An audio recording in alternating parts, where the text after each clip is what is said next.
Of the many titles that we know God with, one that resonates among the many miracles that he has performed is that he's a master strategist.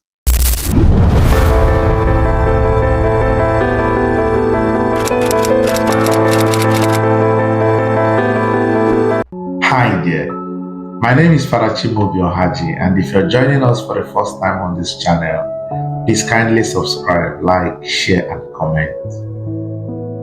Of the many titles that we know God with, one that resonates among the many miracles that he has performed is that he's a master strategist. In the Gospel of Mark chapter 4 verse 39, when the storm arose, Jesus did something that revealed that he's a master strategist. The Bible recorded that the first thing he did was that he rebuked the wind before he spoke to the sea.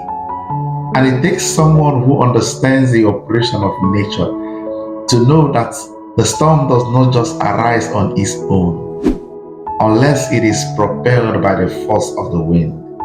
So speaking to the sea first will be like dealing with the symptom and not the sickness. And Jesus knew way too better. So he had to address the problem from the foundation. First the wind, then the sea. And his disciples were amazed that they had to say, "What manner of man is this, that even the wind and the sea obey him?"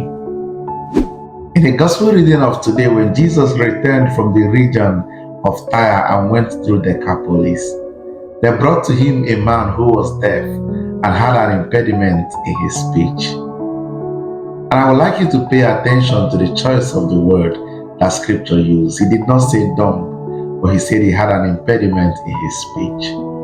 Believe me, many of the people that we think are deaf and dumb are only deaf. And because there is an inability to hear what others say, they cannot replicate the same sound. But believe me, if only their ears were open and they could hear others, they will speak plainly like any other person. But note this, the request that the people made of Jesus was that he should lay his hands upon him. But Jesus took him aside and did something completely different. First, he stuck his fingers into the man's ear, then he spat on his hand and touched his tongue. I'm sure that all those who stood by and watched this, and even the man himself who had an impediment in his speech and was deaf, would have been wondering, what exactly are you trying to do, Jesus? Are you trying to make the already bad situation worse? Why block the same ear that you are already told I don't hear with? And why spit and touch my tongue? There could have been a better way of doing this.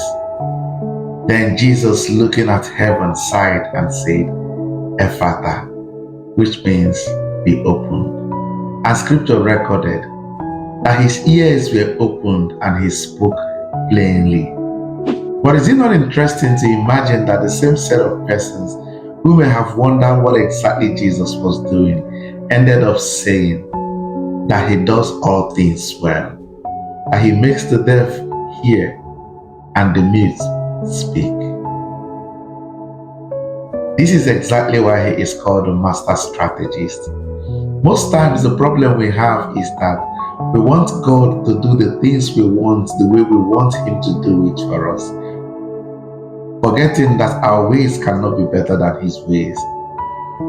I do not know what you may be believing God for, and your present condition may not seem to be aligning with the process that you expect to achieve the required result. But do not forget this, that he is the master strategist. Just be a little more patient. It will not be too long before you will speak in similar language like we heard in the gospel reading of today, that he does all things well. And if you think there is someone else who needs to hear this, kindly share. God bless you and have a beautiful day ahead.